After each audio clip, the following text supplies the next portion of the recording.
आपण पाहत आहात EDTV, बातमी अशी जिच्यावर तुम्ही ठेवणार विश्वास। जालना शहरामध्ये आजी माजी मंत्री राहत असलेल्या भाग्यनगर परिसरातील एका घरावर आज JCB फिरविण्यात आला। SN कुलकर्णी इंजिनियर अशी ही शेवटची पाटी आज तिथे दिसत होती आणि त्यानंतर तिथे आता काय दिसणार आहे तेच आपण जाणून घेऊया।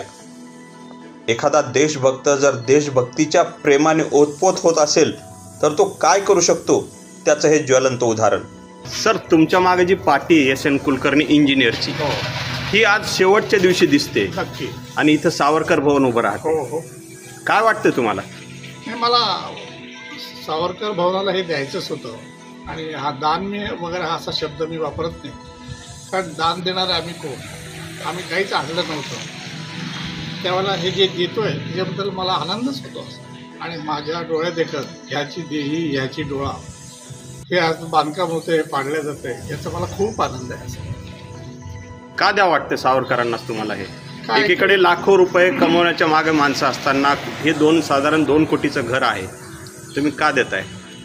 काय आहे की जागृती पिक्चरमध्ये गाणं आहे, दे दी हमें आझादी बिना खडग बिना ढाल, हे अर्ध सत्य आहे। खरं म्हणजे स्वातंत्र्य जे मिळालं ते क्रांतिकारकांच्या उठावामुळे मिळालेलं आहे आणि या सगळ्या क्रांतिकारकांचे मुकुटमणी हे स्वातंत्र्यवीर सावरकर होते।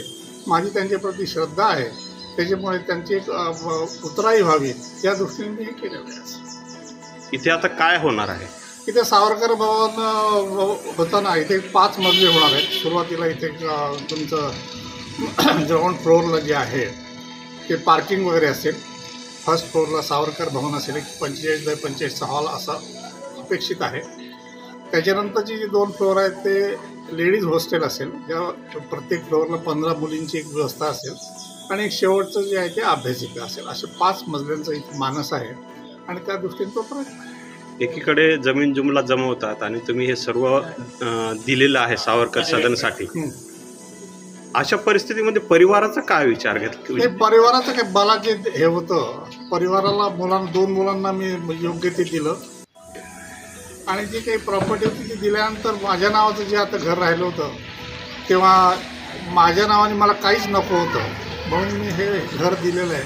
आणि शेवटी असं आहे, तुकाराम महाराजांनी सांगितलेलं होतं की धन मिळवणी पोटी सवे न येई लंगोटी। मग असं जर असेल तर मग काय फार जमवण्यात वगैरे करण्यात काही अर्थ नाही। स्वातंत्र्यवीर सावरकर असं म्हणले होते की आपापला संसार तर कोणी करेल आणि पशुपक्षीसुद्धा 4 काटक्या म्हणून आपला संसार करतात, पण आपण जर दुसऱ्याच्यासाठी काही करू शकलो तर त्याचा खूप आनंद आहे। त्या आनंदा प्रित्यर्थ मिळाला आणि जीवनात जे मिळवायचं आहे तो जीवनात जो मिळवायचा आहे तो आनंदच आहे।